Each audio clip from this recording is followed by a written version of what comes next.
welcome back to the Citytilidie channel. You're all staying safe and well, and our talking point show, the story of the game, if you like, because I'll even put it to chapters for you. There's some little headlines, some work, some don't, but hey, if I commit myself to doing it, I have to do it. So we're going to look back at Everton 1, Manchester City 3, of course. Another game with a tale of two halves. We get a lot of those as City fans, don't we? This was on the 27th of December 2023. Match day 18, nearly halfway through, guys. 8:15 p.m. So we'll have a look back, and please check out, already available now, so you can go shoot over and check out my my player rating show, which includes Simon Pekowski's ratings and my own, and give your views on that. I'd be a happy little bunny. Thank you very, very much. Please, if you are new to the channel, push that subscribe button, push the bell notifications, everything City past and present. And any comments to make, please make them ready, your views. There's a lot of stuff coming out about Rodri at Goodison with that handball, that one with the high up, of course, from some sad Everton fans and others, of course, although the Everton fans tend to forget it stopped their arch rivals Liverpool lifting the title, or helped. Who's to say what would have happened? They might have missed the penalty, or they might have scored it, we'd have gone up the other end and scored it and won the game anyway. It's all ifs and wheres and why-fors, isn't it? That's just part of the fun of it all.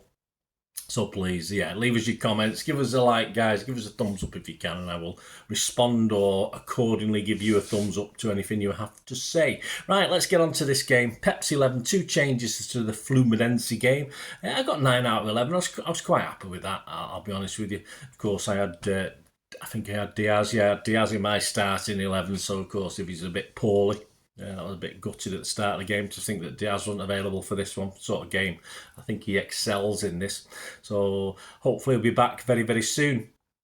City starting 11, Ederson, Walker, Stones, Akanji, Aki, Roderick, Nunes. I had Kovacic in there myself. Bernardo, Foden, Grealish and Alvarez. The subs on the bench, Ortega, Phillips, no Carson. Ortega, Phillips, Kovacic, Gomez, Gvardiol, Bob, Sissoko, Lewis and Hamilton. So, Everton starting 11, just as a matter of interest. Pickford, Patterson, Tarkowski, Bramthwaite, Mikalenko, Onana, Gomez, Garner, Harrison, McNeil. And, yes, the Sunday League player Beto. Yes, he starts for Everton. Right, the story of the game, chapter 1, only 4 minutes old. Alvarez has a poke, doesn't he? Grealish pulls it back to Alvarez, and it's sort of poke. It's not really a shot, it's more a poke, isn't it? Someone does something very similar in a minute, just to test Pickford, and we know Pickford, he uses his legs a lot, he does a lot, so if you're hanging in and around the box, you've got a chance of getting deflections and rebounds, but he's equal to that one. Chapter 2 on 12 minutes, Foden, high and not so handsome. Yes, Foden determined when he picked the ball up about 25 yards, like a man possessed. He ran into the box, but his shot is never really testing Pickford, and just continued rising to that second tier of the Gladys Road end, whatever it's called. Chapter 3, 14 minutes. It was a Pickford double dip. Yes, very sweet from Pickford. Nunes tries to place it rather than put his foot through it past Pickford, who then blocks it with his leg again, probably. And then Alvarez tries to place it as well. And I think Pickford's a bit more fortunate with this one. I don't think he knew too much about it. And it hit his shin and went wide I think it went out for a corner. So certainly should have perhaps been 1-0 up at that stage. Chapter 4, 20 minutes. Edders gets a bit punchy. Well, it is Christmas, isn't it? Yeah, I mean, Gomez, difficult with Everton. They've got some big lads. He floated a great free kick in. And Ederson came through a crowd of players. And it's one of those things that you just think he might not get to it. But somehow he bustled his way through and managed to punch the danger clear. Chapter 5, 24 minutes. Grealish also has a poke. Yeah, I mean, this is more a toe bung, actually, for the old-fashioned toe bung p-roller. And he puts it through the crowd, 3 or 4 players in and around him, Everton and City. But again, Pickford is equal to it. If it's within a foot of him, he'll save it. Simple as that.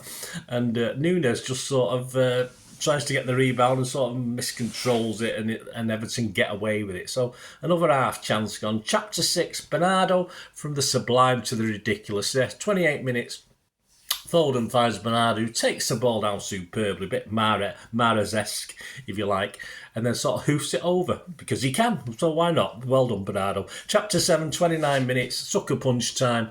It's 1-0 for Everton. Akanji and Rodri, what the fuck was that all about? Akanji sort of gets it, rather than firing it as we don't, because we're not that sort of team. We're not a hoofing team, but sometimes we have to be.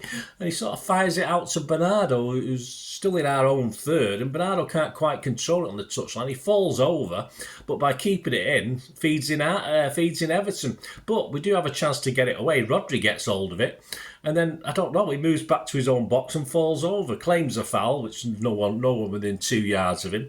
Awful from Rodri, awful from Akanji, pretty awful from Bernardo, really. But he did his best, didn't he? He was probably the less culpable of the lot of them. And of course, McNeil managed just to put it through to a guy who used to be something to do with us, didn't he? Jack Harrison. There you go. He stroked it in. And undeservedly, the first attack, the first shot in temper in the first goal. So we're 1-0 down on 29 minutes. Chapter 8, 32 minutes. A slice of Rodri. Yes, good work for Grealish. But Rodri dreams of being back in Turkey, in Istanbul. And he sort of opens up his body and slices it wide of the post.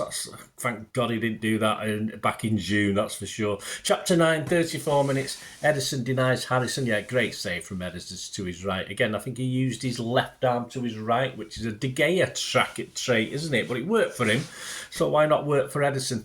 A great Harrison effort, again, I think came through a clutch of bodies, so Ederson did very, very well. If it had been 2-0 down, we would have beaten 3-2. So there you go, well done, Ederson. Chapter 10. Sadly, yeah, Stones down and out. Stones, of course, twists something, does something. How long he's going to be out for? Could be years. Who knows? Of course, he was cleared the attack. He got a great saving tackle, but it was already offside. All right, well, people say it's clear and obvious, but I mean that's the trouble with VAR now. Linesmen have lost the ability to be confident in their own decisions. So. It was offside, but only just. But linesman. But that's how it is, and we've lost Stones. We might have lost him 10 minutes later to something else anyway. But that's just how it is. Gvardiol replaced him on 43 minutes. He tried, but of course, just not able to carry on regardless. Half time, intermission time. Sadly, City looking more like world chumps and champs, but perhaps the badges weighing us down a little bit on the front of that shirt. But it didn't. It inspired us, didn't it? Because in the second half, we're on to chapter 11. Although a bit of rotten Rodri first on 49 minutes. He hits the City fans more or less in the corner with one. Don't know where that went, with another chance. So he wasn't having the greatest game, old Rodgers. Chapter 12, 53 minutes. A Foden rocket, not a Rodri's rocket. He couldn't get off the starting pad today, Mr. Rodri. But a Foden rocket, absolutely brilliant. I think Bernardo just fed it into him. And he gave himself that little bit of shimmy to the left, a little bit of space to his left. And Pickford, who committed himself to start moving right again, wasn't getting anywhere near it. He was trying to get back to his left, and he couldn't. He just didn't have the time because Foden just smacked it. So it's 1-1. Chapter 13, 54 minutes. So close along the line. Yes, Alvarez gets a crossing. I'm not sure if the defender or Foden got a little bit of a touch to it, and the ball just sort of squirmed agonisingly across that goal line to go out of play just past the post. I think they got a goal kick, didn't they? Or we certainly didn't get a corner anyway. Chapter 14, 61 minutes, and a Kanji yellow for a foul on a Nana. Yeah, I think he was a little bit frustrated. I think with his contest with Beto, I think he got a bit too much of him. Of course, he'd fouled a Nana about 3 minutes earlier, but in the time it takes to boil an egg, the referee hadn't forgotten about it, so he went back and fouled him when play stopped. Chapter 15, 62 minutes. Yes, handball penalty. I don't care what anyone says. Yeah, the laws of the game are the laws of the game. They'll work for you, they'll work against you. In this case, it was fantastic for us at 1-1. It gave us a chance to. Although we're on the rise at that stage. Who's to say we wouldn't have scored a minute or two later anyway? But of course, the ball, Aki's shot, was going nowhere, going over the bar. Of course it was, but Onana only a yard or two, 4 or 5 feet away. All right. It's a penalty. Simple as that, whether you like it or not. That's just how it is. That's by the law. By the law, and we have to accept these things. But yes, it's a pen. Stop whinging. Unfortunately, I knew Alvarez would step up because I didn't see anyone else on the pitch capable of doing it. And he thumps it. He thumps it through Pickford. Pickford gets a sort of leg on it or a foot on it, and it just goes in for 64 minutes. We're in the lead, so we can probably go on from here and close the game, I think. I don't know why I was feeling confident based on what we've seen this season so far, but I was. Chapter 16, 65 minutes. Nunes off, Kovacic on. I thought Kovacic should have started the game in fairness, but Pep's a boss, isn't he? Chapter 17, 75-minute. Calvert-Lewin was close. Yes, he'd been rested, Calvert-Lewin. He's been eased back into it, but he came back on. We were asking for an offside, but of course, Calvin-Lewis can't quite turn in a Harrison cross. I remember the commentator saying Harrison's having a quiet game, and then that's just before he scored. But he had a busy game after that, that's for sure. And he gets a cross in, but it's just wide. All credit to Akanji, he put him under the pressure, but he couldn't turn it in at that near post, so it was close to an equaliser, but not quite. Chapter 18, 82 minutes. Yeah, Grealish gets booked for a foul on McNeil. The fact that he'd been fouled first, and then got booked for it. Well, there you go. So Grealish gets fouled, he gets booked. That's part of the course, isn't it? Chapter 19. It's all over, 86 minutes, and Bernardo has his chips as well. Chips and gravy from Bernardo. It's 3-1. Pickford pings a clearance. Alvarez manages to get something on it. A partial block. It fell near to Branthwaite, but he wasn't expecting it, that's for sure, and he couldn't control. And Bernardo nips him.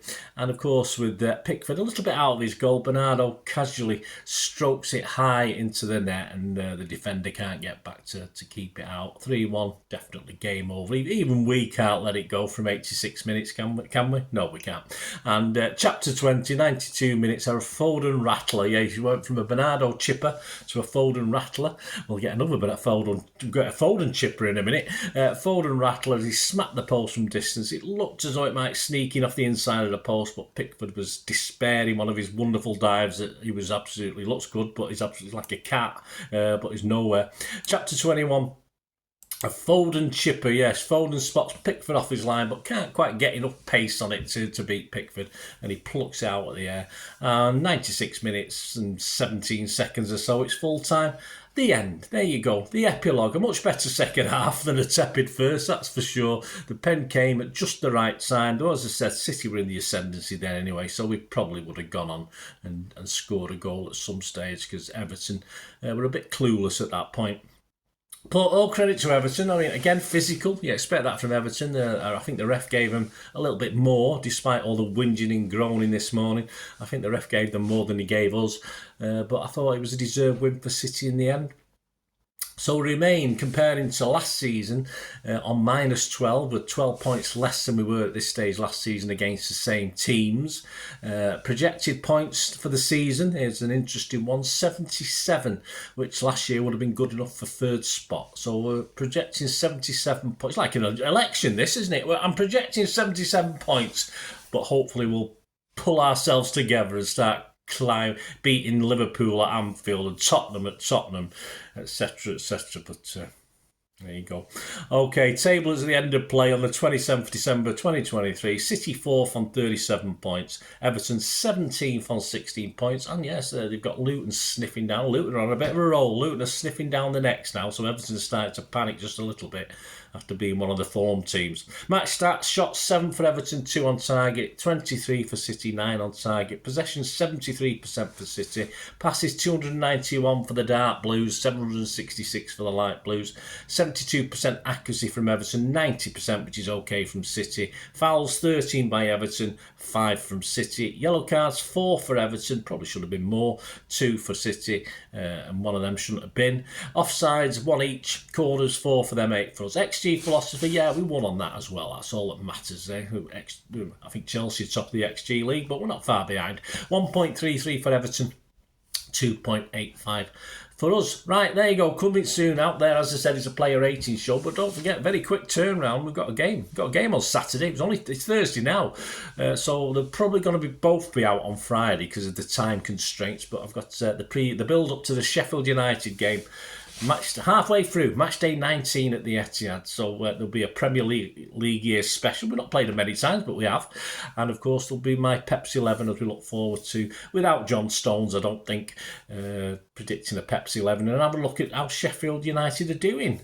They're doing okay, aren't they, Sheffield United? They're all right. They're boing team, aren't they, for the Premier League? But we'll have a look at that. Join me for that, guys. Hope you enjoyed this. Let me know your thoughts. Let me know your comments. This story, give me your story of the game.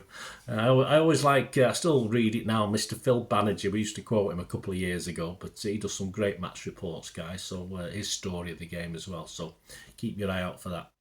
Right, thanks for watching, guys. Until we meet again, that's one thing, don't I? Please stay safe, Blues. Come on, City.